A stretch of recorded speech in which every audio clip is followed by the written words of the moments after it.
Mesdames, Messieurs, bienvenue sur Espoir et Dignité TV, La Voix libre. Aujourd'hui, nous recevons notre invité exceptionnel pour chaque lundi, le colonel Jacques Pou. Merci infiniment, colonel, d'avoir accepté notre invitation. Mais merci à vous de m'inviter, comme chaque semaine. Merci beaucoup. Colonel, interview, nous allons tenter de comprendre avec vous les véritables motivations derrière l'attaque américaine menée contre les installations nucléaires iraniennes, ainsi que les conséquences géopolitiques à prévoir. Alors, mesdames, messieurs, préparez-vous pour une conversation sans filtre, nourrie par des faits, du contexte et une analyse rare. Restez avec nous. Colonel, le contexte et motivation.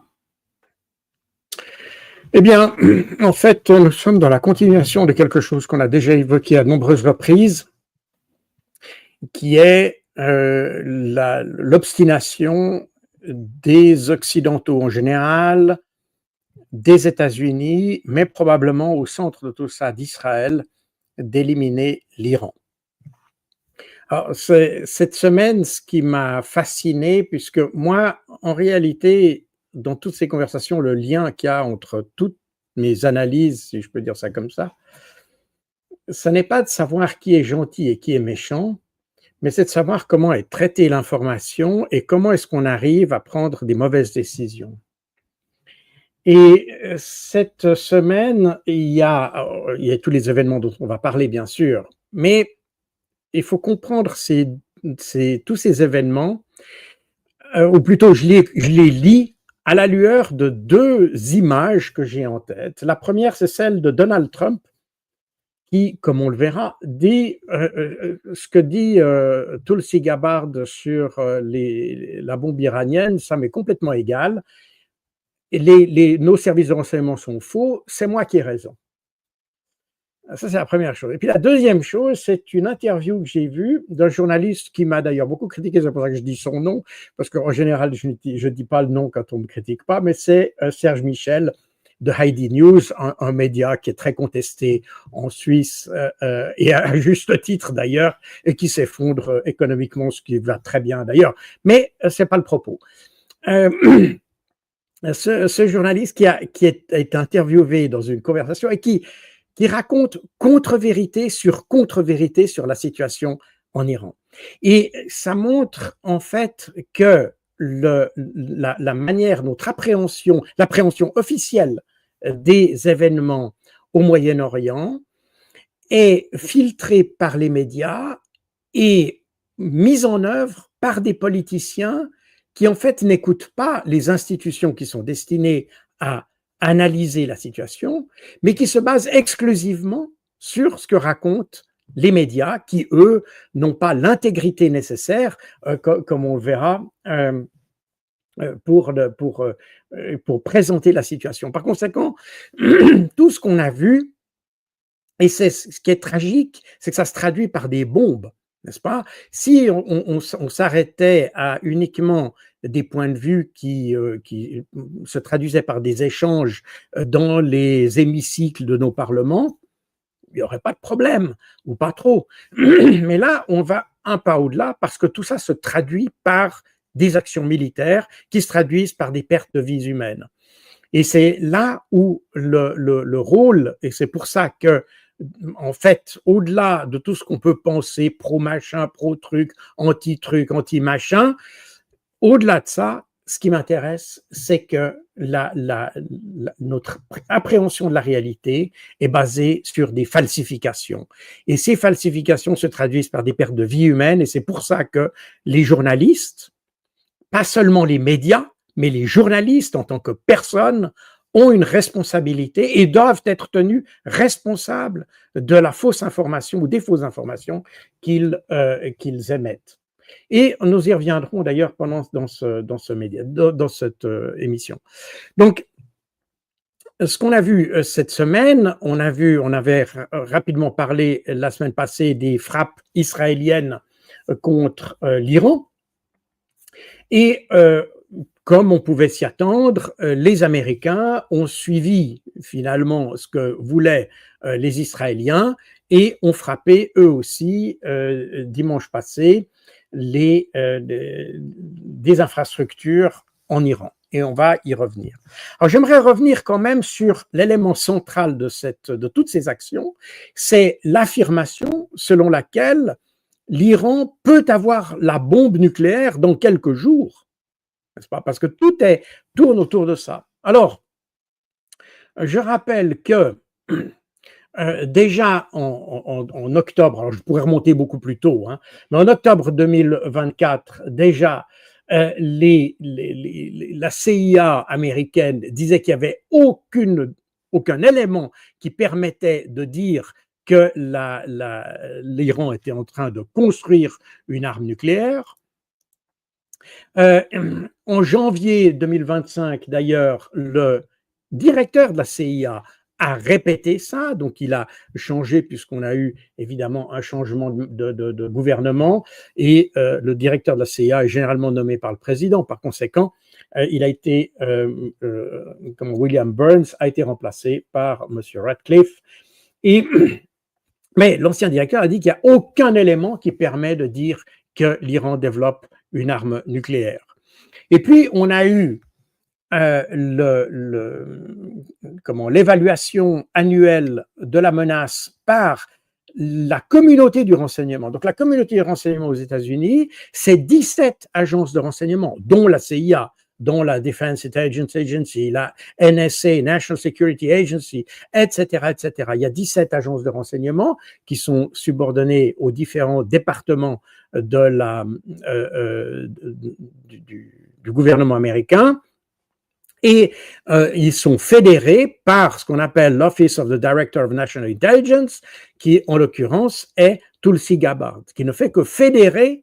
Donc quand elle dit, on dit « Ah, Tulsi Gabbard a dit qu'il n'y avait pas d'armes de bombe ». Alors c'est vrai qu'elle l'a dit bien sûr, mais elle parle pas en son nom. Elle parle au nom de 17 agences de renseignement. 17 agences qui représentent plus de 200 000 personnes, y compris des analystes, dont la spécialité est précisément d'analyser la situation.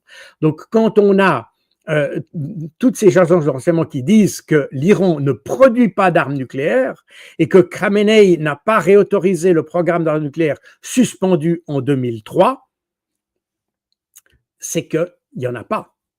Et c'est là où on arrive dans le domaine de la fantaisie. Vous voyez, j'ai parlé tout à l'heure de ce journaliste Serge Michel qui, dans cette interview, disait que l'Iran avait commencé son programme nucléaire à la fin des années 50, ce qui est vrai, avec le but d'avoir une bombe pour tirer sur ses voisins sunnites. Alors, ça, c'est un mensonge, purement et simplement. L'Iran a effectivement eu un programme nucléaire qui a commencé à la fin des années 50, qui a d'ailleurs été fait avec l'aide des Américains et des Français, en grande partie, et qui avait un objectif civil, c'était pour avoir l'énergie nucléaire civile. Et je vous rappelle qu'à la fin des années 50, le régime qui est au pouvoir en Iran est un régime qui a été mis en place par les Américains, et que par ailleurs, à ce moment-là, les alliés des Américains dans la région sont l'Arabie Saoudite, pratiquement tous les pays qui entourent l'Iran. Donc il n'y a aucune raison d'avoir cette menace. Je rappelle qu'à l'époque, l'Irak est un allié des Américains. Il le sera d'ailleurs jusque dans les années 80. Donc il n'y a aucune raison pour l'Iran d'avoir un programme d'armes nucléaires. Et de fait, l'Iran n'a jamais eu de programme d'armes nucléaires. Jamais. Souligné. Il y a eu en 1988, alors que l'Irak constituait une menace pour l'Iran a étudié la faisabilité d'avoir une arme nucléaire. C'est ce qu'on appelait le projet Ahmad. Et c'est une étude de faisabilité, c'est-à-dire qu'on a examiné les possibilités d'éventuellement avoir et produire l'arme nucléaire. Mais ce projet a été abandonné en 2003, et c'est d'ailleurs exactement ce que dit le rapport de la CIA et le National Intelligence Estimate de novembre 2007, c'est que, après avoir fait cette étude de faisabilité, les Iraniens se sont aperçus qu'il n'y avait plus de problèmes liés à l'acquisition de l'arme nucléaire que de sécurité. Et par conséquent, ils ont abandonné ce projet. Donc, l'Iran n'a jamais eu de programme nucléaire, même s'ils ont étudié la possibilité d'éventuellement en avoir un. Et depuis, l'Iran a développé des technologies qui leur permettent de remplacer l'arme nucléaire sans en avoir les inconvénients. C'est notamment la technologie des missiles hypersoniques dont on parlera tout à l'heure. Donc, tout ce qu'on a vu cette semaine repose uniquement sur l'affirmation fallacieuse que les Iraniens possèdent l'arme nucléaire. Et c'est exactement ce que nous dit ce que j'ai évoqué tout à l'heure, où, interrogé à son retour du G7 dans son avion, sur la question de l'affirmation de l'intelligence de la communauté du renseignement américain et donc de Tulsi Gabbard, un journaliste lui demande mais qu'est-ce qu'il en est de ce que disait Tulsi Gabbard. Et là, Donald Trump dit je m'en fiche complètement de ce que raconte Tulsi Gabbard. L'Iran va avoir l'arme nucléaire. Donc, on voit qu'on n'est plus dans la rationalité de la prise de décision, on est dans l'irrationalité, on est dans la situation de, c'est Louis XIV qui recevait l'inspiration de Dieu, littéralement, et qui, en dépit du bon sens, en dépit des réalités concrètes, eh bien, décrète disons, sans avoir d'éléments concrets, eh bien, d'après son opinion, c'est son opinion qui devient un fait. Et ça, c'est la caractéristique d'un État qui n'est pas de droit, en fait. Et d'ailleurs, ce qui est intéressant, c'est de voir que les Américains, les journalistes américains, et notamment The Atlantic, qui est plutôt, comme son nom l'indique, une publication atlantiste d'ailleurs, eh bien disent c'est Trump qui a changé, pas les services de renseignement. Les services de renseignement ont toujours dit qu'il n'y avait pas d'armes nucléaires. Donc, quand on a les déclarations qui ont été faites cette semaine par les différents journalistes ou les allusions qui sont faites par ces journalistes, parce que quelquefois, on sait que l'Iran ne l'a pas, mais on garde ça sous forme de suggestion pour justifier une action militaire contre l'Iran. Mais les journalistes américains, eux, ont constaté qu'effectivement, on est dans quelque chose qui est totalement irrationnel. Et c'est là où vient un élément qui est important qui s'est déroulé cette semaine, c'est la déclaration de l'AIEA, donc l'Agence internationale pour l'énergie atomique, qui est responsable de la surveillance ou du monitoring de l'application du traité de non-prolifération. Et là, typiquement, on voit exactement ce que je vous ai dit. Donc, vous avez le 12 juin, c'est-à-dire juste avant les frappes israéliennes, l'AIEA a émis un rapport suggérant que l'Iran ne respectait pas le traité de non-prolifération. Et d'ailleurs, il n'y a pas beaucoup de détails qui sont donnés là-dedans. On suggère la chose façon comme pour dire, oui, il ne respecte pas le traité, donc il constitue un danger. Et c'est d'ailleurs, ce rapport est aujourd'hui l'objet de critiques, pas seulement de la part de l'Iran, mais d'autres aussi, parce qu'il n'est pas circonstancié, il n'est pas justifié, on a juste suggéré que l'Iran puisse être une menace.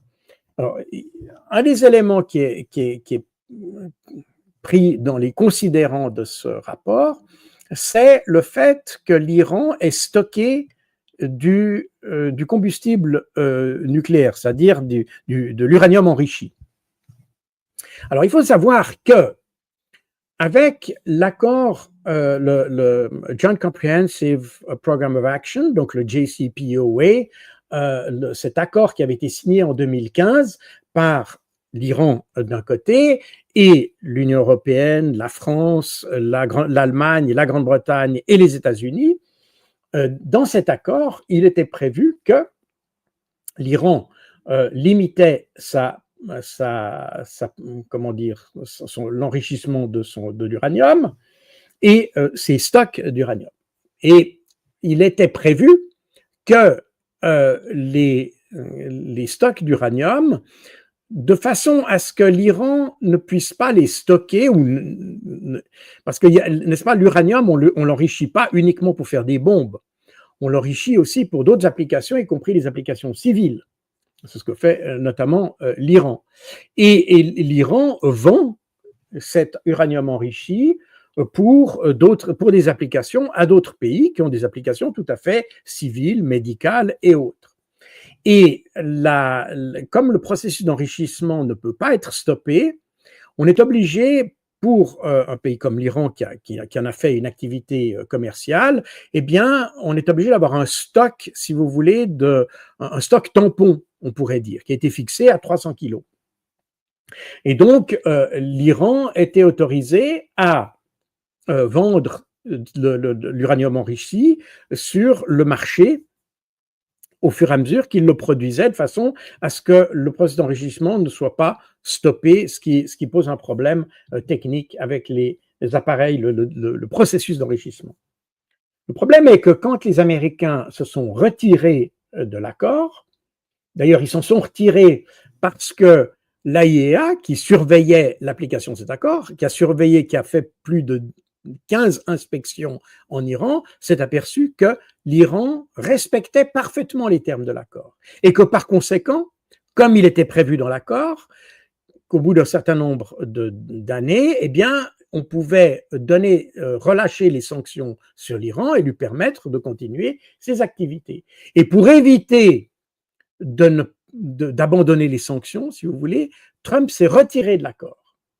Et en se retirant de l'accord, il a pu prendre d'autres sanctions contre l'Iran.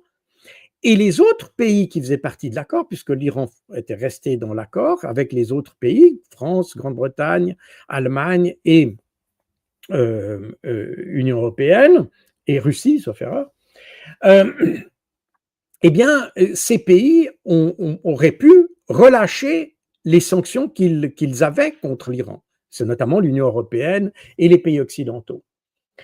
Mais ils ne l'ont pas fait, parce qu'ils ont eu peur de la réaction des Américains. Par conséquent, alors que, s'ils avaient respecté le traité, ils auraient dû dire, bon, l'Iran respecte les termes du traité, nous respectons aussi notre part du traité, les Américains se sont retirés, c'est leur affaire, mais pour nous, qui font partie du traité, on respecte le traité. Mais ce n'est pas ce qu'ils ont fait. Ils ont décidé de rester dans le traité tout en continuant à appliquer les sanctions de peur d'avoir rétorsion américaine. Et c'est pour ça que l'Iran a dit, bon, puisque vous ne respectez pas les termes du traité qu'on a signé, eh bien, moi, je ne me sens plus lié par ces termes du traité, et donc, je continue à enrichir mon uranium. Je l'enrichis comme bon me semble en fonction des besoins du marché, et de même, le stock de matériel combustible que j'ai, eh bien, il sera plus limité à 300, eh bien, il pourra aller au-delà, et aujourd'hui, il est aux environs de 408 kilos, sauf erreur, si je ne me trompe pas.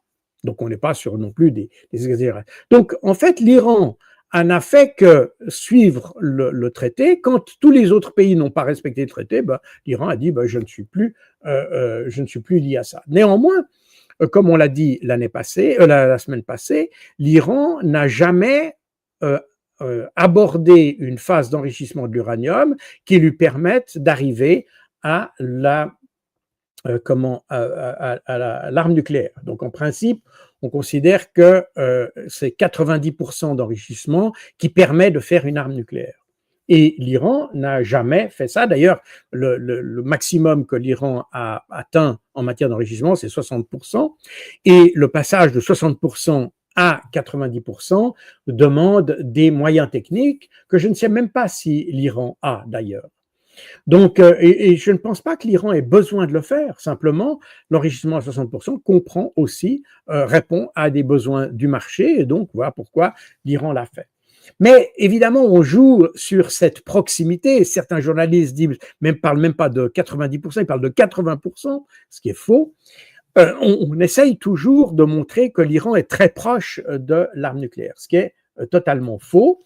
Et d'ailleurs, après le rapport du 12 juin, je rappelle que le 12 juin, c'est la veille de l'attaque israélienne, qui naturellement s'est appuyé sur ce rapport pour dire, oui, ben, l'Iran ne respecte pas les termes du traité, du traité de non-prolifération, donc on peut frapper, et c'est ce qui a un peu justifié ça.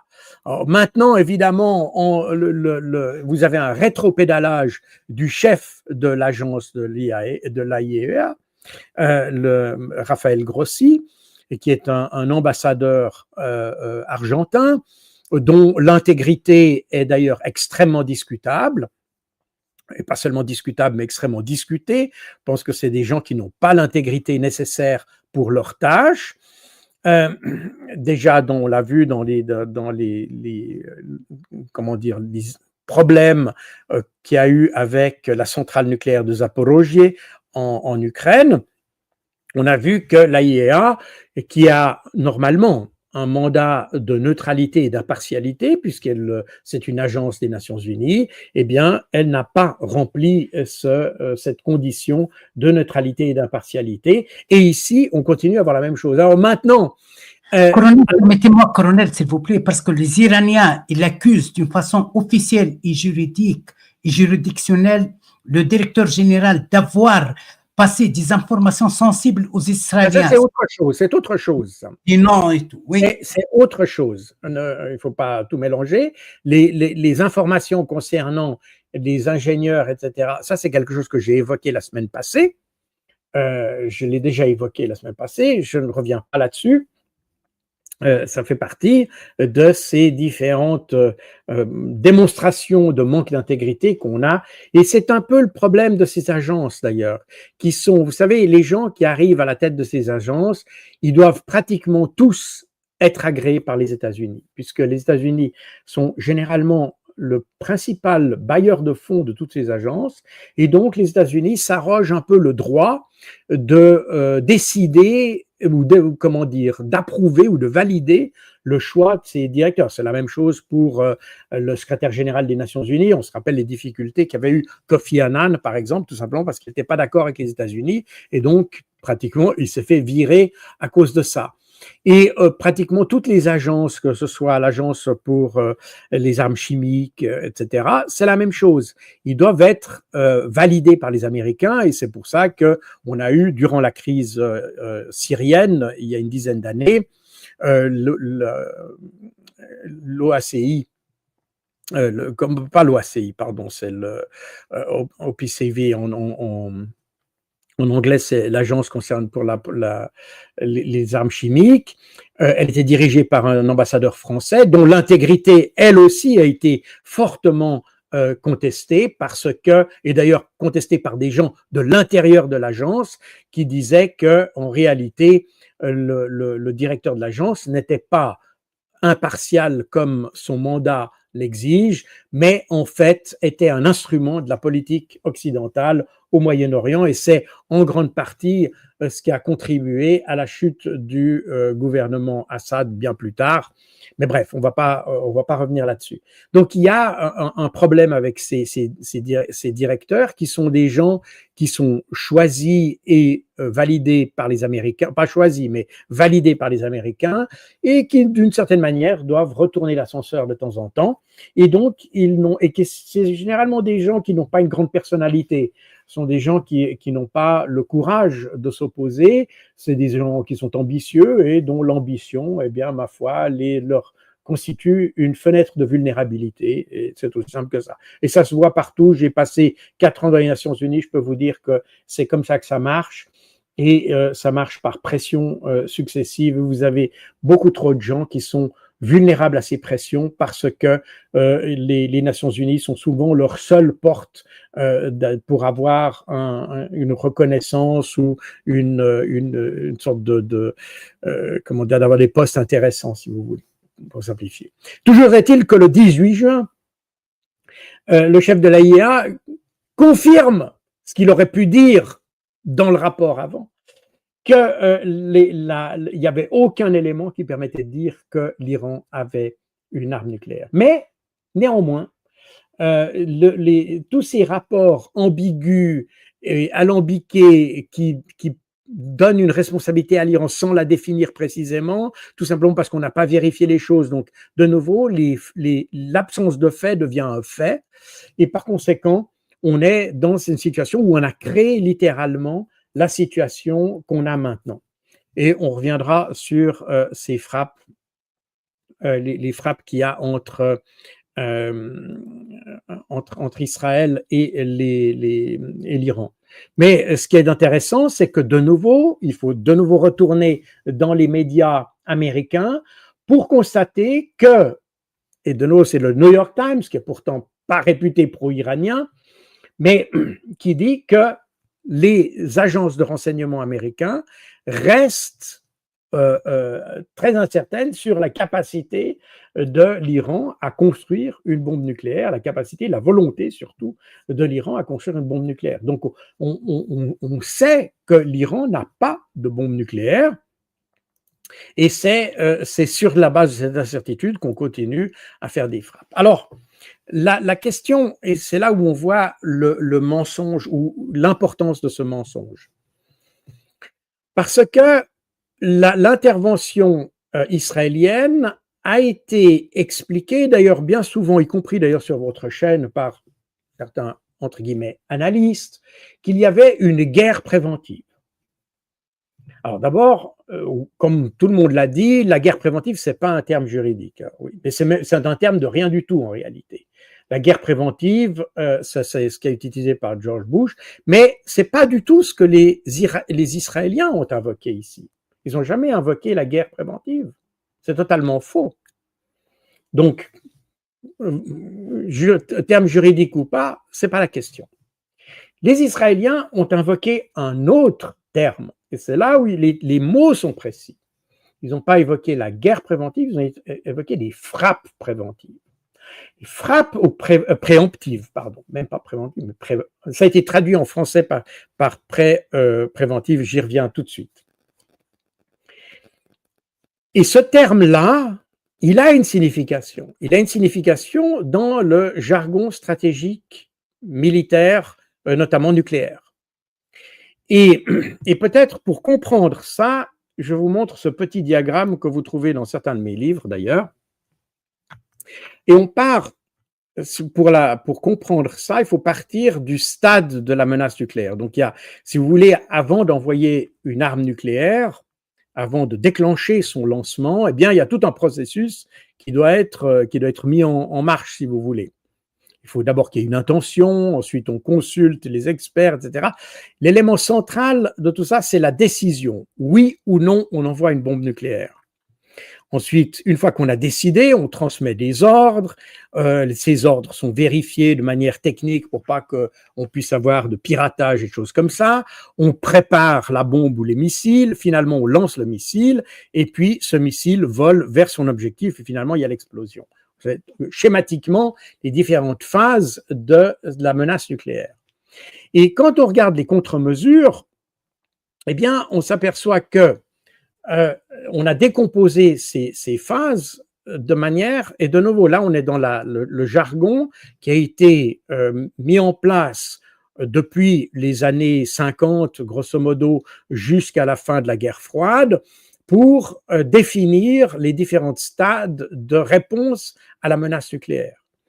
Et quand on parle de frappes préventives, c'est des frappes qui visent le dispositif des silos, des dépôts d'armes, etc., avant que la décision de les utiliser soit faite. Donc, c'est-à-dire que on pourrait, par exemple, aujourd'hui, aller bombarder des silos de missiles ou des bâtiments de l'US Navy qui sont porteurs de missiles nucléaires, les bombarder, ce seraient des frappes préventives. C'est-à-dire que même si les Américains n'ont pas encore décidé de les utiliser, on a frappé un potentiel, une potentialité. Et puis vient le problème de la frappe préemptive. La frappe préemptive, elle est différente en nature parce que elle se situe après que la décision a été prise d'utiliser l'arme nucléaire. Et elle frappe les différents préparatifs, on pourrait dire, ou les différentes phases elle s'attaque aux différentes phases de mise en place des missiles ou de la bombe nucléaire avant qu'elle soit lancée en quelque sorte. Et ça, c'est ce qu'on appelle la frappe préemptive. Donc, on est dans une phase où le danger est immédiat parce que c'est la décision qui détermine l'imminence du danger. Et dans la frappe préemptive, on est sur l'idée d'une menace imminente. La décision est prise, on prépare les armes et donc on est en train de charger le combustible dans les missiles, on est en train de les préparer, de les calibrer, etc., etc. Et donc, on est dans un domaine imminent. Et finalement, après, il y a les phases d'interception, etc. Mais ce qui est intéressant, c'est que ce qu'a évoqué Israël à propos le 13 juin, c'est des frappes préemptives. C'est-à-dire comme si les Iraniens avaient déjà pris la décision d'utiliser l'arme nucléaire contre Israël. Évidemment, quand on a une frappe préemptive, c'est très difficile de venir contester parce que le danger est imminent. Vous n'avez plus, il n'y a plus de négociation possible. Avant la frappe préventive, vous pourrez dire, il y a encore la diplomatie qui peut jouer, puisqu'on n'a pas encore pris la décision. Par conséquent, ici, vous pouvez avoir encore un processus diplomatique, vous pouvez avoir une négociation. Dans la phase préemptive, il n'y a plus de négociation possible, puisque la décision est prise et qu'on est en train de préparer les armes. Et c'est là où les Israéliens ont joué, c'est là où il y a toute la perversion de ceux qui disent que l'Iran était prêt d'avoir l'arme nucléaire, ils allaient l'avoir et ils voulaient l'utiliser, etc. Parce que ça conforte ce mensonge de frappe préemptive qui est fondé littéralement sur un mensonge. Et ça, c'est l'élément important. Et c'est pour ça que vous avez, malgré que les agences de renseignement américaines disent qu'il n'y a pas de risque immédiat, le Mossad disait on est à 15 jours de la bombe. Et on est effectivement dans la justification d'une attaque préemptive.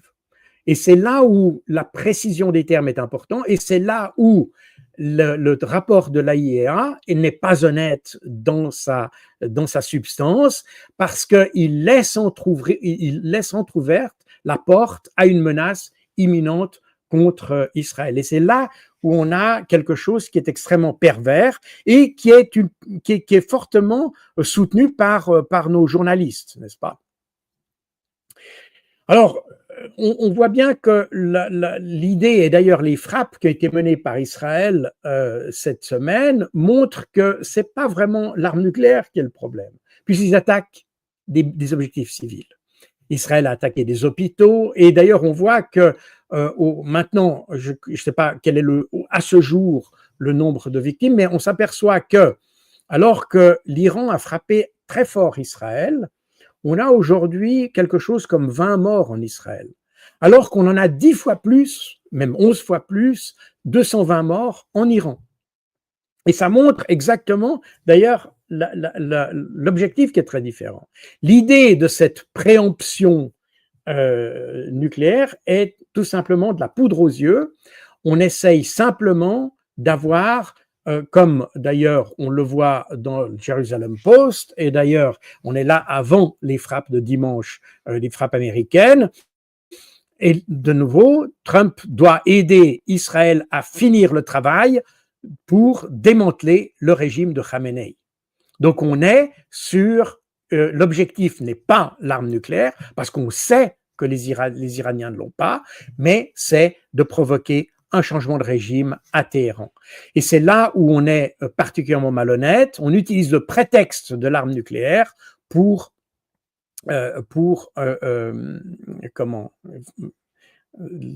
justifier en fait un changement de régime à Téhéran.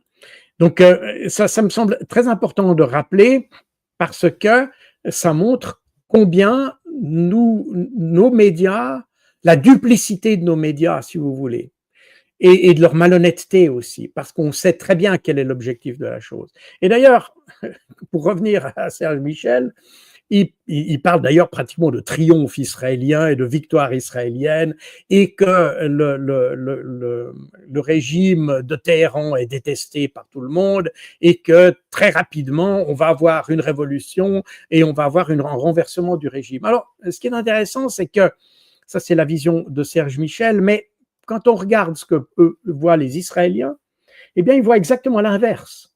Ils disent Israël ne voit aucune instabilité ou aucune fissure dans le contrôle du régime iranien. Donc, on voit qu'il y a au contraire, en réalité, les frappes israéliennes ont consolidé la population autour du gouvernement. Alors, il est possible, il y a une opposition, comme d'ailleurs dans tous les pays, il y a des oppositions. Je ne sais pas, comme on parle toujours chez nous, dès qu'on veut savoir la question, ce qui se passe en Iran, on interroge toujours un opposant. On n'interroge jamais quelqu'un du gouvernement, et quand on interroge un ambassadeur, etc., on dit que c'est un menteur. Donc, on est dans la désinformation la plus totale, permanente, et ce qui fait qu'on a une très mauvaise appréhension de la situation réelle en Iran. Alors, l'Iran est un pays complexe. Comme je l'ai évoqué la semaine passée, il y a des mouvements indépendantistes, des mouvements kurdes au nord, des mouvements ahwazis au sud, avec les Baloutches aussi, à la frontière du Pakistan. Donc, on est avec un pays qui a de nombreuses facettes. Et il ne faut pas oublier que d'ailleurs, tous ces mouvements indépendantistes sont financés par les Occidentaux. Et que typiquement le Moudjahidine Khalq, qui a son siège d'ailleurs à Paris, qui était considéré comme terroriste par les Américains depuis 1997, est par miracle tout d'un coup devenu il a été retiré de la liste des mouvements terroristes en 2012, au moment où on a commencé à développer des actions clandestines en Iran, et je vous rappelle que les différents présidents américains ont débloqué un crédit spécial pour développer les actions clandestines en Iran, notamment l'appui de ces mouvements indépendantistes qui doivent créer une situation d'insécurité permanente et de créer finalement une sorte de balkanisation ou un peu la même situation qu'on a eue en ex-Yougoslavie durant les années 80 et 90. Donc, on est dans un rôle extrêmement pervers. De nouveau, je ne suis pas en mesure de dire, bien que les contacts que j'ai montrent que l'opposition au régime de Téhéran semble pas être aussi virulente que ce qu'on dit, et que l'opposition au gouvernement n'est pas non plus aussi largement, accepté ou soutenu par la population. Il y a beaucoup de gens qui s'identifient assez bien avec ça, d'autant plus que je vous rappelle que les régimes qui ont précédé, notamment le régime du Shah, est un régime qui était extrêmement brutal d'une part et qui est arrivé au pouvoir par un coup d'État organisé par les Occidentaux. Donc, et pour revenir à cette période du Shah, je vous rappelle d'ailleurs que quand j'ai parlé d'armes nucléaires, j'ai oublié de dire que la seule fois où il y aurait pu avoir une arme nucléaire en Iran, c'est lorsqu'Israël a voulu vendre des armes nucléaires à l'Iran.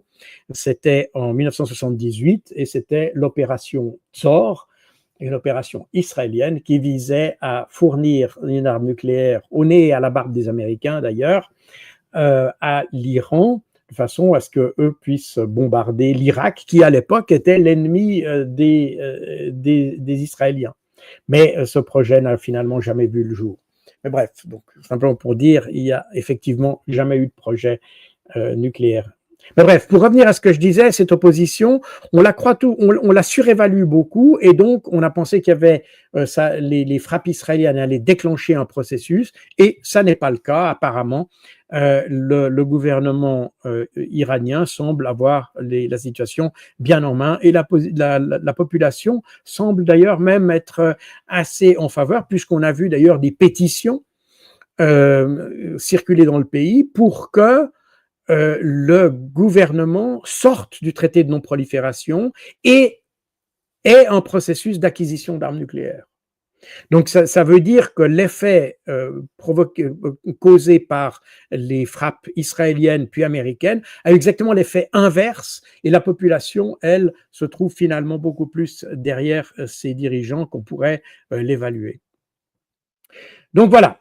Je veux quand même revenir sur la question des frappes, puisqu'on a eu cette semaine des échanges entre des échanges de tirs entre Iraniens et Israéliens. On a dit que les Israéliens pouvaient se déplacer librement au-dessus du territoire iranien, etc., etc., et que les Israéliens détruisaient à peu près tout ce que les Iraniens envoyaient. Alors la réalité n'est pas exactement celle-là. D'abord, les avions israéliens apparemment ne s'aventurent pas au-dessus de l'Iran. Les armes qui sont tirées par les Israéliens sont des armes à distance, qui sont tirées depuis pratiquement l'extérieur, ou peut-être il y a certaines zones, des zones d'ombre, si vous me passez l'expression, dans le dispositif de défense aérienne iranien, et peut-être certains avions ont réussi à pénétrer par certains endroits dans ces trous pour pouvoir lancer des bombes volantes ou des missiles à distance. Mais en principe, ils ne s'aventurent pas au-dessus du territoire iranien. Et ça, c'est important, parce que ça explique pourquoi vous avez quelques frappes qui parviennent à toucher le territoire iranien, parce que ces bombes ou ces missiles envoyés par les Israéliens sont de très faible dimension et relativement difficiles à toucher. Concernant les frappes iraniennes sur Israël, alors il faut comprendre comment ça se passe. Donc, si vous regardez la carte, vous voyez que pour atteindre Israël, les missiles, et donc les Iraniens n'ont pas envoyé d'avions. Ils ont une guerre qu'ils mènent uniquement par missiles ou par drone.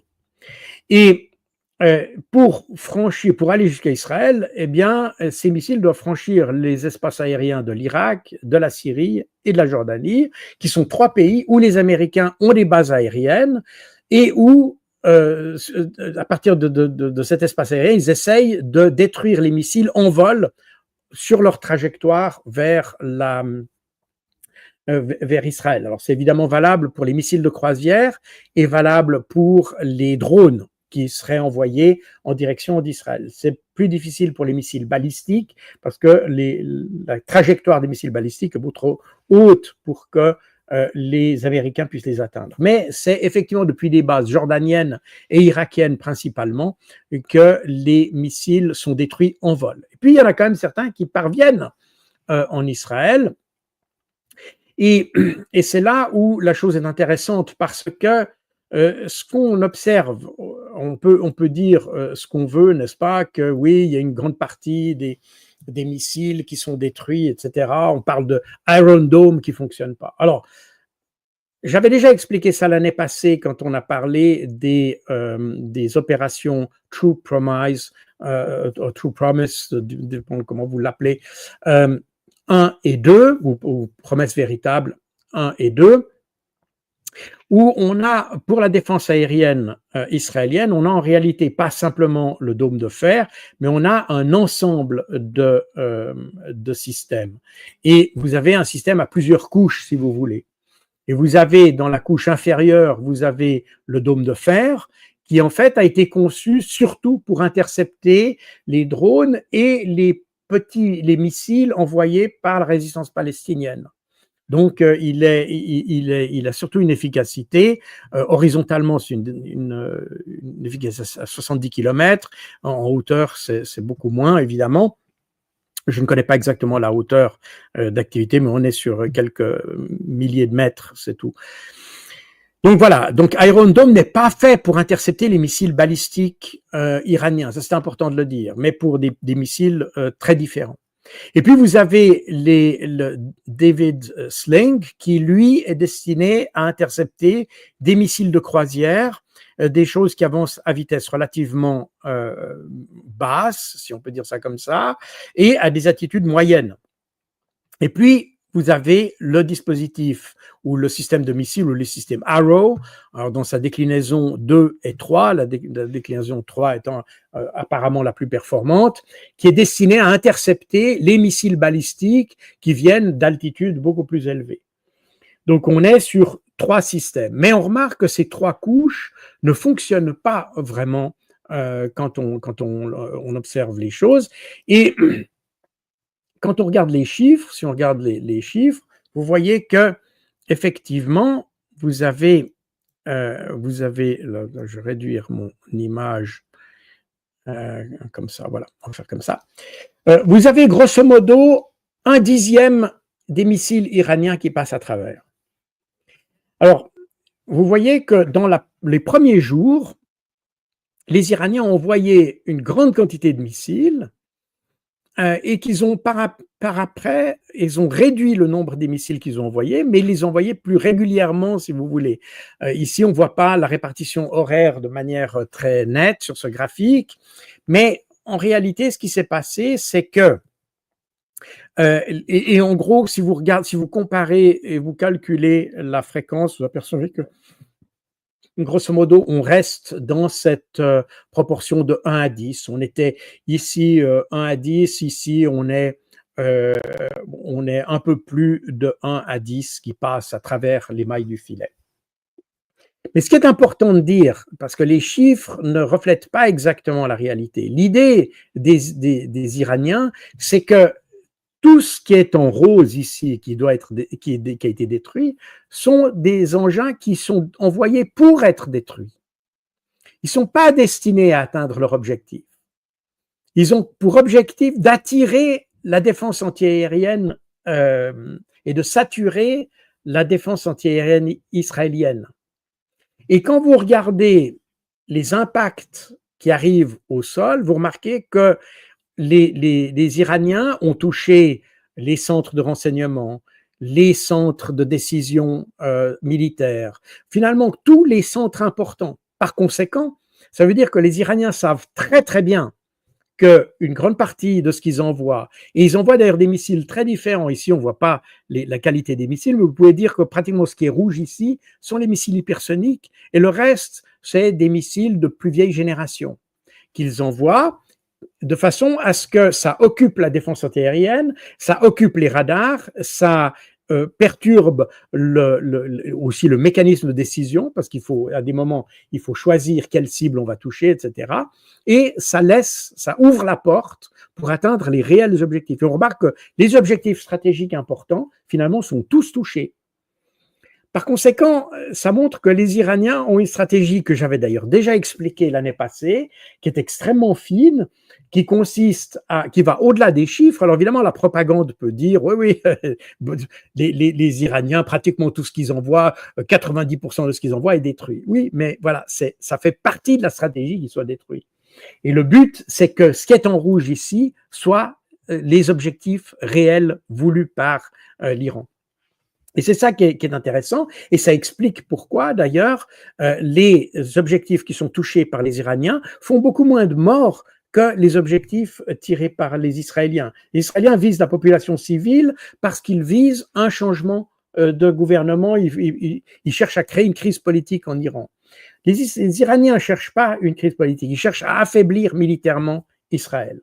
Et c'est ce qu'ils font, d'ailleurs, très bien, parce qu'ils sont en train de détruire toutes les capacités de décision, les capacités de renseignement, les capacités de détection, les capacités de décision militaire, etc.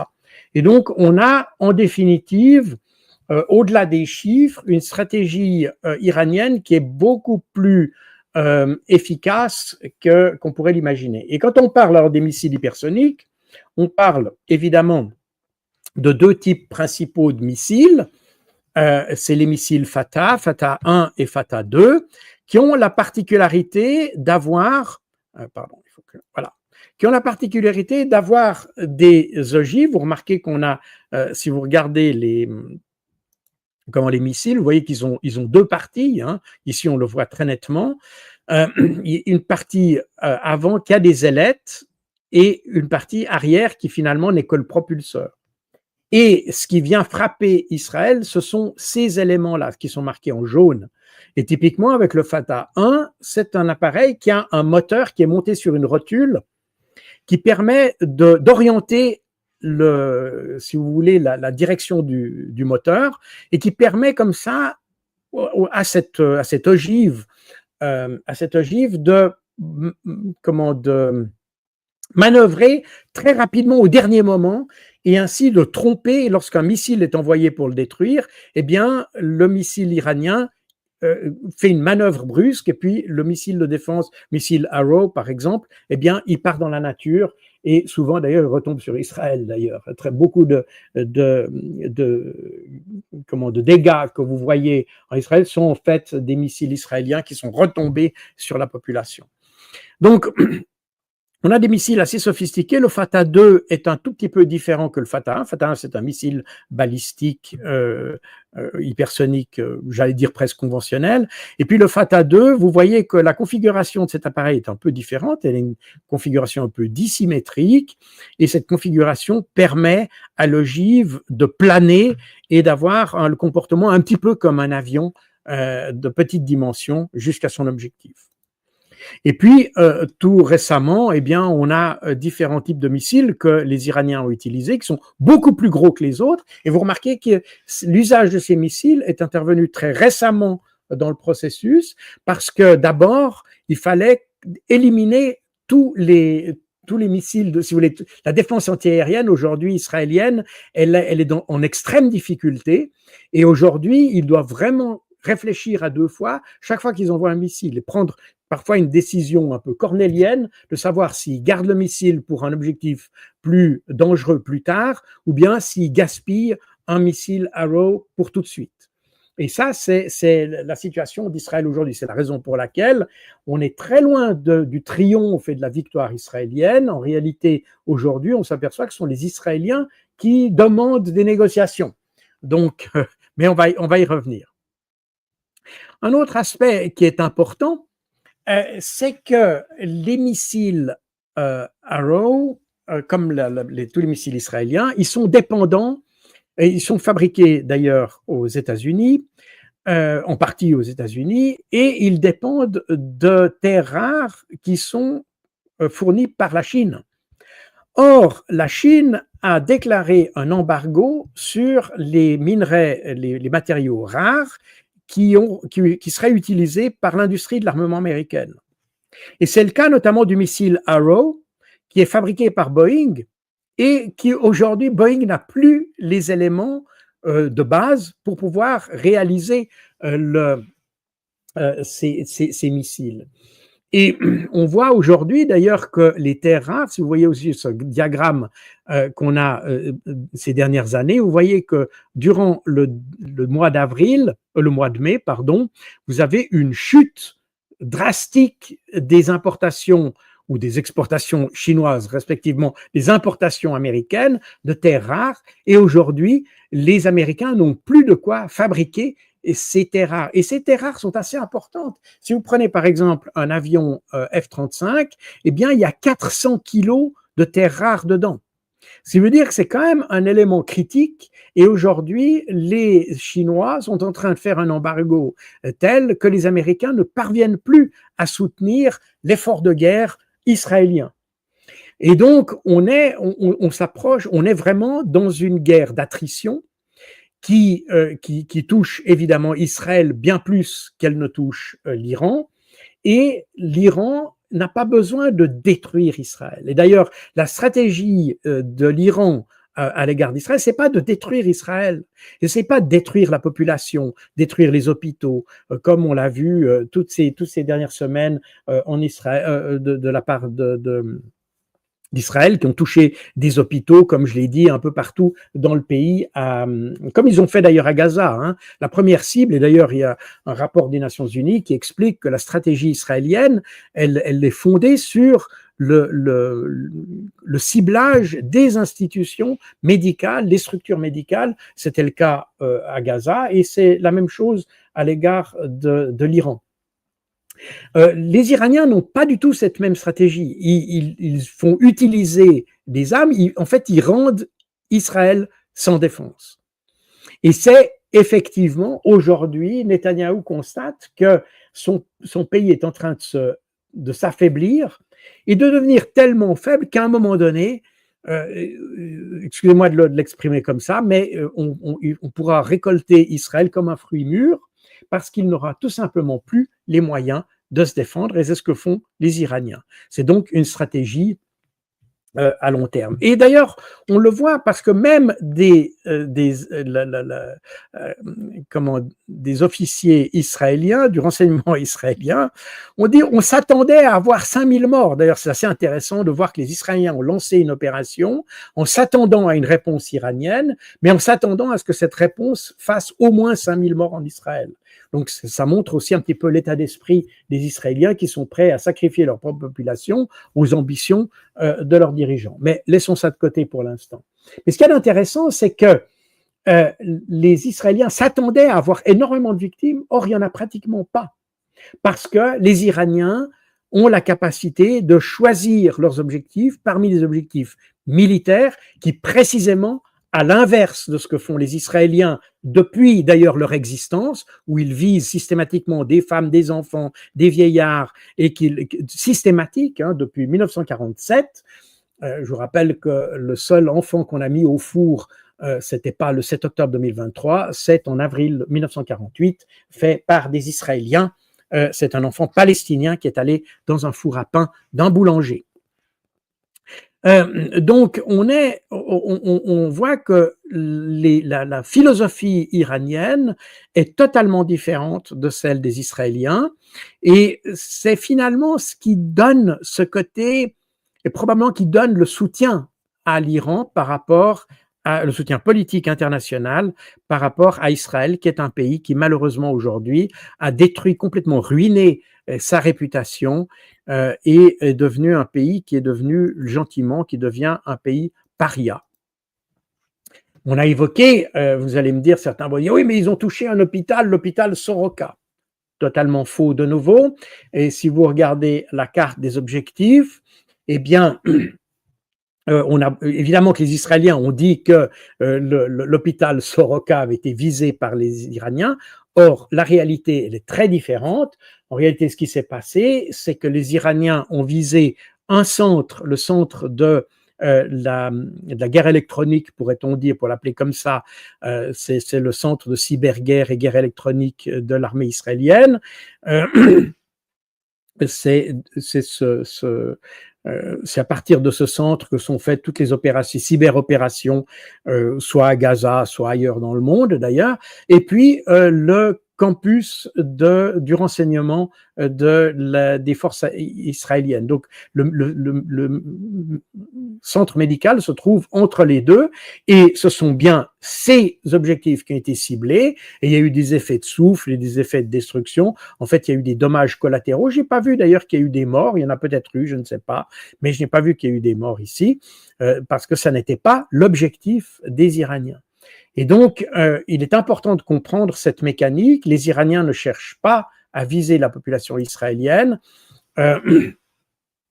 et ça me semble essentiel à comprendre. Alors maintenant, il faut comprendre pourquoi les Américains sont intervenus. Et les Américains sont intervenus toujours avec cette idée un peu mafieuse, parce que, de nouveau, la première fois, je l'avais montré la fois passée, les Iraniens ont frappé alors qu'on était dans un processus de négociation. C'était juste avant le tour de négociation qui devait avoir lieu à Oman, le 6e. Et juste avant ça, les Israéliens avaient fait une frappe, et les Américains avaient dit ça va nous aider à avoir un succès, parce que comme ça on fait pression. C'est l'idée, c'est faire pression, c'est le système mafieux. On fait des offres que personne ne peut refuser. Et donc on dit voilà ce qui se passe si vous acceptez pas notre proposition. Et après on répète l'opération. Et c'est là où la problématique américaine est intéressante, parce que dans les négociations qui se déroulent à Genève, il n'est pas question de la bombe nucléaire en réalité, parce que tout le monde sait qu'il n'y a pas de programme nucléaire en Iran. Donc, ce n'est pas ça le problème. Et ce à quoi s'opposent les Iraniens, c'est pas qu'ils veulent avoir la bombe nucléaire et puis que les Occidentaux veulent pas. Les Iraniens ont toujours dit qu'ils voulaient pas l'arme nucléaire. Et donc, ce n'est pas le thème. Le thème de la discussion, c'est les capacités d'enrichissement d'uranium. Et c'est là où on a cette distorsion qui est causée par nos journalistes, qui portent toujours l'accent sur la bombe nucléaire, alors que ce n'est pas le sujet.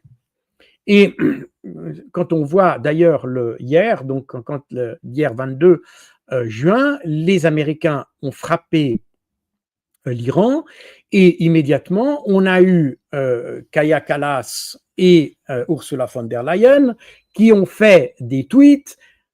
La première ligne de Kaja Kallas, l'Iran ne doit pas être autorisé à développer une arme nucléaire parce qu'il serait une menace à la sécurité internationale. Et puis Ursula von der Leyen, l'Iran ne doit pas acquérir la bombe. Mais le problème, c'est que ce n'est pas la bombe qui est en cause ici. Ce qui est en cause, c'est les capacités d'enrichissement nucléaire. Et ce que voudraient les Occidentaux, c'est que l'Iran abandonne complètement ses activités d'enrichissement d'uranium. Et c'est là où on vient de nouveau sur les problèmes. Le plan d'action global commun, ça c'est le terme français pour JCPOA, le Joint Comprehensive Program of Action, ou Plan of Action, qui avait été signé donc en juillet 2015, stipulait bien que l'Iran pourrait exercer pleinement son droit à l'énergie nucléaire à des fins pacifiques, conformément aux articles pertinents du traité sur la non-prolifération des armes nucléaires. Alors, référons-nous à ce que dit le traité de non-prolifération. Le traité de non-prolifération nous dit que la recherche, la production, l'utilisation de l'énergie nucléaire est un droit inaliénable de toutes les parties au traité. Donc le fait d'enrichir de l'uranium, à des fins pacifiques bien sûr, est un droit inaliénable des Iraniens. Pourquoi devraient-ils renoncer à ce droit inaliénable simplement parce que les Israéliens, les Américains et les Européens ne le veulent pas? Comme on l'a dit, et personne n'a pu démontrer d'ailleurs, on affirme des tas de choses, mais personne n'a pu démontrer que les Iraniens voulaient l'arme nucléaire, et deux, avaient fait de l'enrichissement de nature à produire des armes nucléaires. Donc les Iraniens sont parfaitement dans leur droit de défendre ce droit inaliénable d'avoir des programmes nucléaires à des fins pacifiques, ce qui a toujours été d'ailleurs, les différentes inspections de l'AIEA ont toujours démontré qu'il y avait un programme qui était exclusivement pacifique. Donc il n'est pas du tout question de bombe nucléaire ici, il est question de droit à l'enrichissement nucléaire. C'est ça qui est en cause ici. Mais de nouveau, le narratif, y compris celui qui a été relayé par Donald Trump et qu'on retrouve d'ailleurs chez des gens comme Serge Michel et compagnie, c'est que on essaye toujours de faire dévier la conversation sur la capacité d'une arme nucléaire. Et c'est, de nouveau, je l'ai démontré précédemment, on est dans l'affabulation uniquement pour, en fait, si vous voulez, créer des problèmes à l'Iran et c'est tout. Alors, l'opération qui s'est faite en Iran hier, l'opération Midnight Hammer américaine, c'est une opération qui a touché 3 sites principaux. Fordo, qui est un emplacement pour l'enrichissement, et Natanz, qui sont des emplacements d'enrichissement pour l'uranium, et puis Ispahan, qui serait un emplacement où on pense d'ailleurs, qu'il y aurait des stockages de combustible nucléaire. À cette fin, on a utilisé 75, ici c'est des missiles Tomahawk que j'ai indiqués, mais c'est des bombes de précision de manière générale. Il y a 7 bombardiers furtifs, donc ils ont été tirés depuis des sous-marins. Il y a eu 7 bombardiers furtifs de type B2 qui ont été engagés pour tirer 14 bombes, c'est des c'est des bombes dites anti-abri, c'est-à-dire des bombes qui peuvent pénétrer le sol à des profondeurs assez importantes, jusqu'à une dizaine, peut-être une vingtaine de mètres selon la nature du sol, et qui permettraient de toucher les installations qui sont là. Je vous rappelle que en l'état, le dispositif ou les infrastructures d'enrichissement iraniennes sont des infrastructures civiles. Donc en fait, on a ici bombardé des infrastructures civiles et qui sont reconnues comme telles, et chacune de ces installations est d'ailleurs régulièrement inspectée par la IAEA. Donc on a une opération qui vise de nouveau des infrastructures civiles qui sont parfaitement autorisées par le traité de non-prolifération. De nouveau, on est de nouveau dans la logique trumpienne qui en fait, que personne n'a condamné d'ailleurs. Hein. Même la Suisse n'a pas condamné ces frappes. Donc, on est dans un dévoiement complet du droit international, de la Charte des Nations Unies, et on est dans une négation complète du droit international. Alors, hier, le président Trump a revendiqué un succès retentissant, une opération brillante, etc., etc. La réalité semble un peu plus nuancée, même si aujourd'hui on ne connaît pas exactement l'ampleur des dégâts réels. On peut dire qu'il est peu probable que les Américains aient atteint quelque chose. Tout d'abord, il faut savoir que les installations qui ont des missiles sont des installations extrêmement complexes. Et ici, j'en ai dessiné un exemple. Ici, donc vous avez des immenses cavernes avec des hauteurs sous plafond qui sont extrêmement élevées, dans laquelle on a ces missiles qui viennent se déplacer sur des chariots dans une sorte de gigantesque barillet, un petit peu comme le revolver, un revolver si vous voulez. Et vous voyez ici ce chariot avec les différents missiles qui sont en position verticale, qui arrivent et qui viennent se positionner sous un canal, un trou, si vous voulez, qui sort dans la montagne. Et on a des pénétrations, des profondeurs qui sont évaluées entre 100 et 600 mètres de profondeur. Donc, j'ai parlé tout à l'heure de ces bombes pénétrantes qui arriveraient à 20, 10, peut-être 20 mètres. Vous voyez qu'on est assez loin du compte ici, et les Iraniens ont des installations qui sont probablement pas invulnérables, mais en tout cas, elles sont probablement pas de nature à être détruites aussi facilement que le pensent les Américains, probablement. Mais de nouveau, c'est pas ces installations qui ont été visées. On a vu, ce qui a été visé sont des installations civiles. Alors, quand on regarde les images satellitaires au-dessus de Fordo avant la frappe américaine, on voit ici qu'il y a toute une série de camions, et apparemment les Iraniens ont anticipé l'attaque américaine et ont commencé à évacuer leur personnel et certains matériels sensibles qui ont été sortis de la région. Et après, on a eu des attaques toujours au même endroit. On s'aperçoit que la structure principale, la superstructure qui est à l'extérieur, ne semble pas avoir été touchée. Il y a des emplacements on voit des cratères de part et d'autre. On ne sait pas exactement ce qu'il en est, mais selon les informations qu'on a, il semble que les dommages restent extrêmement superficiels, que les Iraniens avaient pris leurs précautions. Et on a toujours tort de prendre les gens pour des imbéciles. Et c'est le propre de certaines cultures, des races supérieures qui pensent qu'ils font partie d'une race supérieure et considérer les autres comme du bétail humain, comme des crétins, comme des singes, comme je ne sais pas quoi. Et résultat des courses, eh bien, en fait, la sous-évaluation de l'ennemi, comme je l'ai dit à propos de l'Ukraine d'ailleurs, quand on sous-estime l'ennemi, on est à peu près sûr de se planter. Et c'est exactement ce qui se fait à propos d'Israël. Donc, voilà un petit peu la situation qu'on a.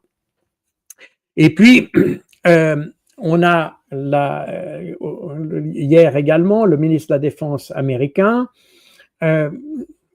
semble être moins catégorique sur le succès militaire de l'opération et pense qu'il faudrait quand même arriver à un changement de régime à Téhéran.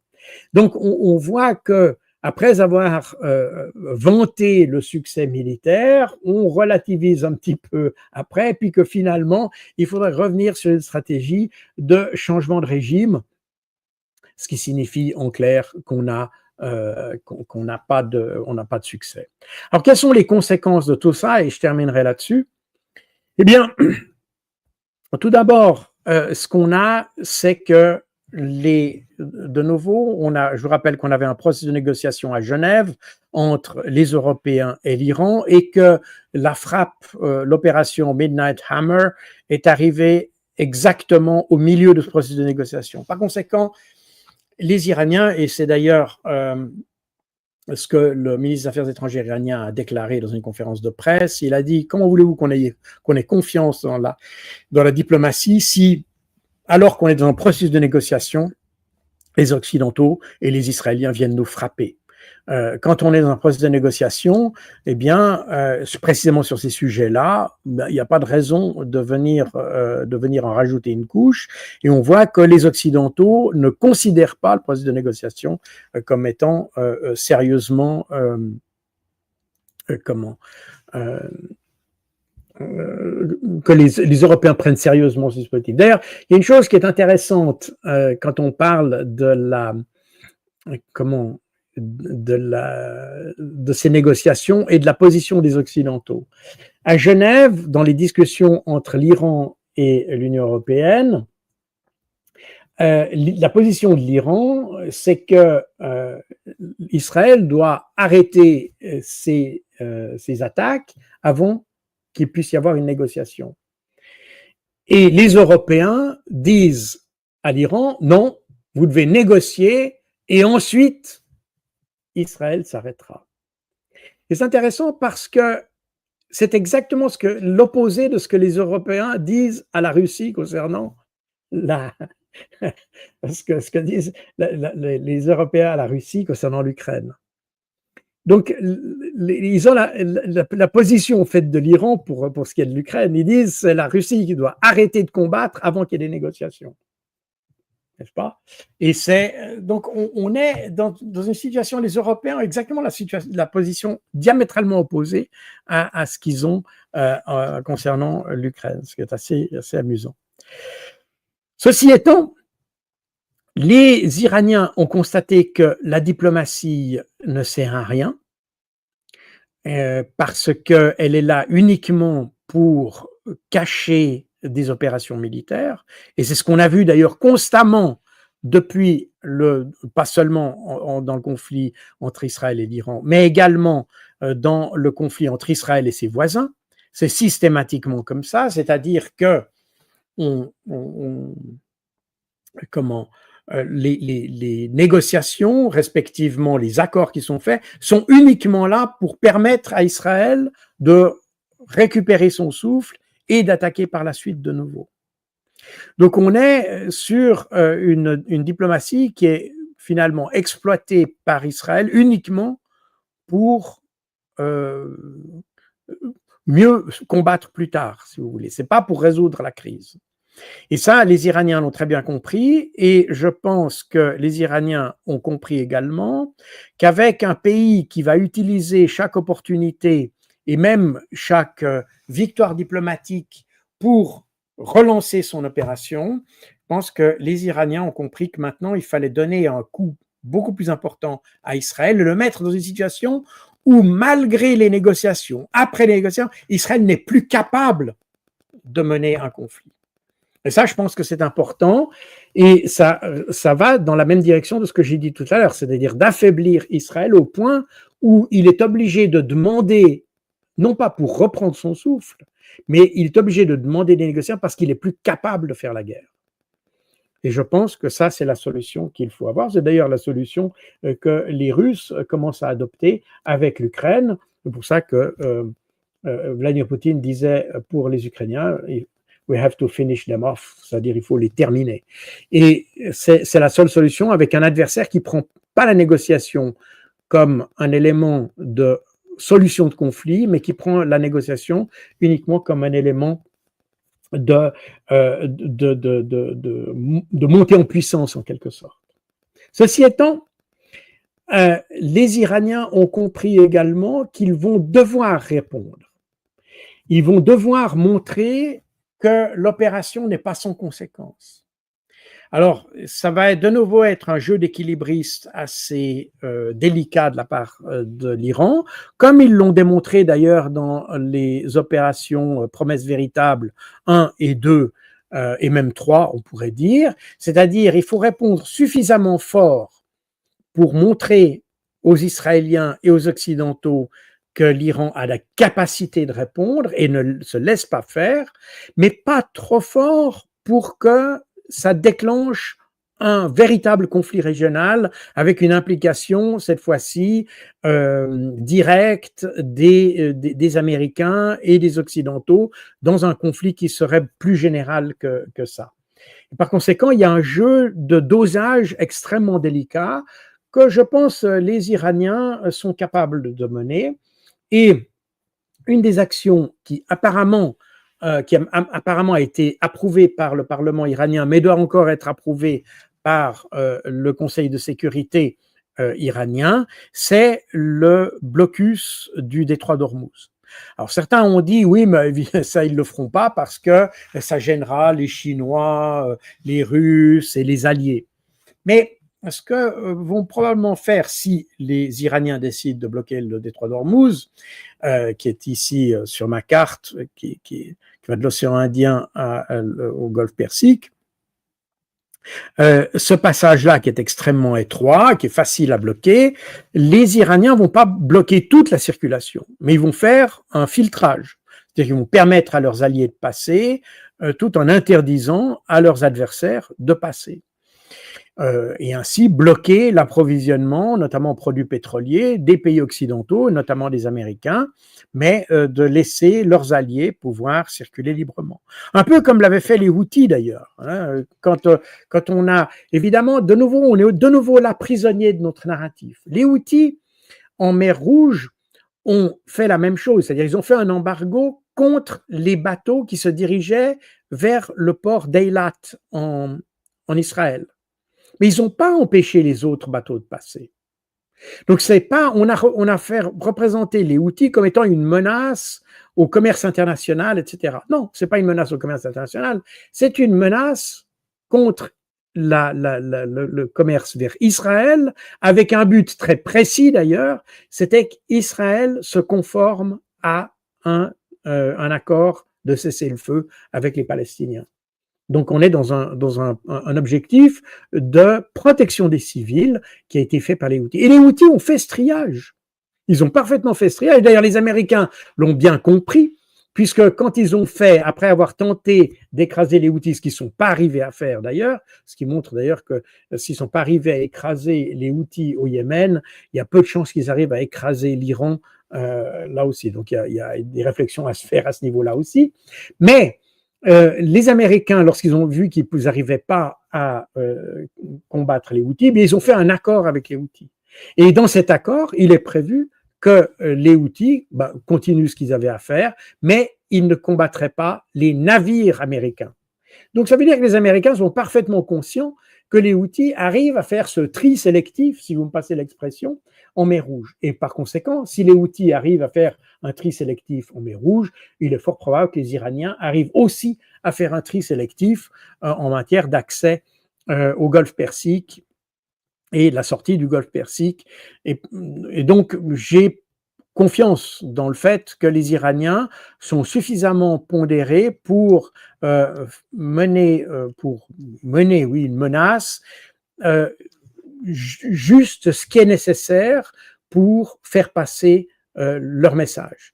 Et donc de toucher essentiellement les pays occidentaux, des pays qui ont finalement soutenu Israël et les États-Unis d'ailleurs, dans une opération ou des opérations qui sont contraires au droit international dans tous les sens et dans tous les sens du terme.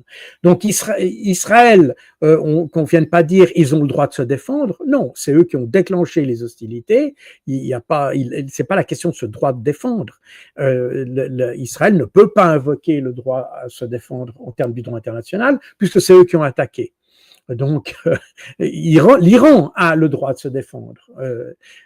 Enfin, tout le monde peut techniquement se défendre, bien sûr, mais juridiquement, l'invocation du droit à la défense, à l'autodéfense, c'est en l'occurrence l'Iran qui peut l'invoquer, mais non pas Israël, puisque Israël est le pays attaquant. Ça a d'ailleurs toujours été le pays attaquant. Il n'y a aucune raison que Israël puisse une fois invoquer le droit de se défendre. Il n'a jamais été attaqué et c'est toujours Israël qui a été l'attaquant, dans tous les cas. Même en 1973, où les Égyptiens ont dû attaquer pour récupérer des terres qui leur appartenaient et que les Israéliens avaient prises en 1967. Donc, on est dans une situation où les Iraniens sont dans une position qui est, au niveau de la communauté internationale, qui est très largement soutenue par la communauté internationale, et c'est d'autant plus soutenu que non seulement Netanyahou est un personnage qui est profondément méprisé par la communauté internationale, mais que Trump l'est également. Donc, si vous voulez, vous avez deux personnalités qui sont à la fois méprisées et détestées de la communauté internationale, qui sont défendues uniquement par ceux qui, comme nos journalistes, que j'ai déjà évoqués d'ailleurs, qui ont le même langage qu'eux.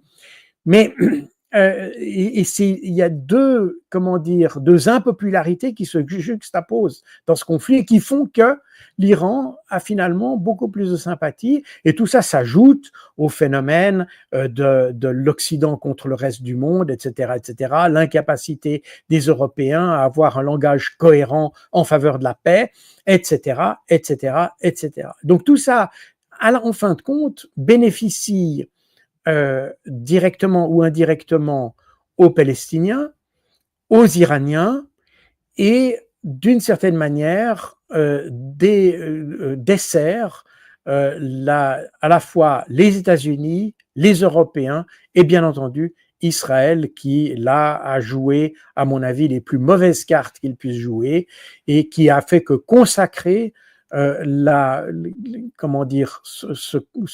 mépris qu'il a du droit international. Et c'est là qu'on a un vrai problème, c'est que les pays occidentaux, en ne condamnant pas d'ailleurs les différentes attaques israéliennes, en les soutenant même d'ailleurs, en invoquant le droit à Israël de se défendre, qui, comme on l'a vu, est totalement injustifié, eh bien, les pays occidentaux ont finalement souligné quelque chose que j'ai déjà évoqué à nombreuses reprises à l'égard de la situation en Ukraine, eh bien, sont les Occidentaux qui petit à petit enterrent littéralement le droit international qui avait été construit à la fin de la Deuxième Guerre mondiale pour éviter que des gens comme Hitler, Netanyahou, Trump et autres continuent à faire la guerre, non pas selon des critères objectifs, mais selon leur bon vouloir, n'est-ce pas? Parce que c'est de ça qu'il s'agit. Le droit international, ce qu'on appelle l'état de droit, c'est des décisions qui sont prises dans la rationalité. C'est pour ça qu'on a des services de renseignement, c'est pour amener une rationalité dans la décision. Je suis parfaitement... Et d'ailleurs, j'ai été formé dans les services américains. Les services américains étaient aussi dans cet esprit-là. Et je vais surprendre beaucoup de gens, mais même la CIA. Et c'est pour ça qu'aujourd'hui, alors que Trump dit que l'Iran peut avoir la bombe, etc., des services comme la CIA disent non, c'est pas vrai. Et avant la guerre en Irak, d'ailleurs, la CIA s'était également opposée à ces déclarations de George Bush et de son équipe que l'Irak avait des armes de destruction massive. Donc il faut se rappeler de ça. La fonction du renseignement, c'est d'amener la rationalité dans la décision.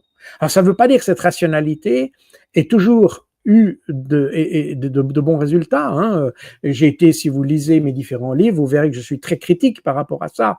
Mais on a des outils dans nos gouvernements, dans nos États, qui doivent aider nos décideurs à prendre des décisions qui sont basées sur la réalité des faits et non pas sur l'impression de leur tripes. Or, c'est exactement ce qui se passe. Et c'est ça qui est très dangereux aujourd'hui parce qu'on est retombé, vous savez, le siècle des Lumières, ce qu'on a appelé le siècle des Lumières, c'est justement l'idée que la décision politique devait être éclairée. C'est pour ça qu'on les appelait les Lumières. C'est l'idée d'éclairer le processus politique par une réflexion intelligente, fondée, basée sur les faits, basée sur l'intérêt du peuple naturellement, et non pas les intérêts particuliers, lisez Jean-Jacques Rousseau et autres, ou Montesquieu. Et c'était ça l'idée des Lumières. Or aujourd'hui, on s'aperçoit qu'on est retombé 300 ans en arrière avec des gens qui prétendent avoir la science infuse. Alors, ce sont évidemment nos journalistes, bien sûr, mais ce sont évidemment tous les gens qui naviguent selon la même boussole, c'est-à-dire qui pensent que leur opinion est déterminante. Et ce qui est important ici, de nouveau, je pense que toutes les opinions sont bonnes à prendre.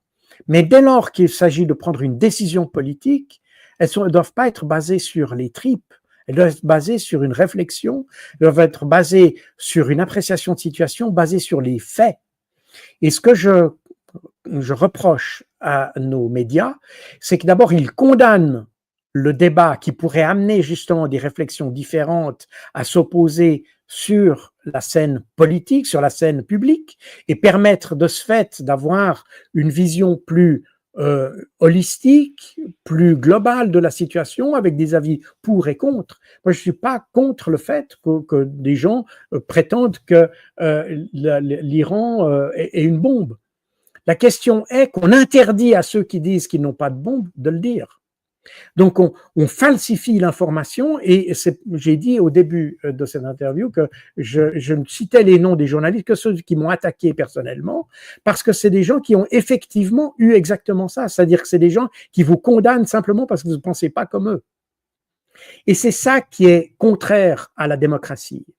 Ces gens sont en fait les Goebbels d'aujourd'hui. C'est une manière de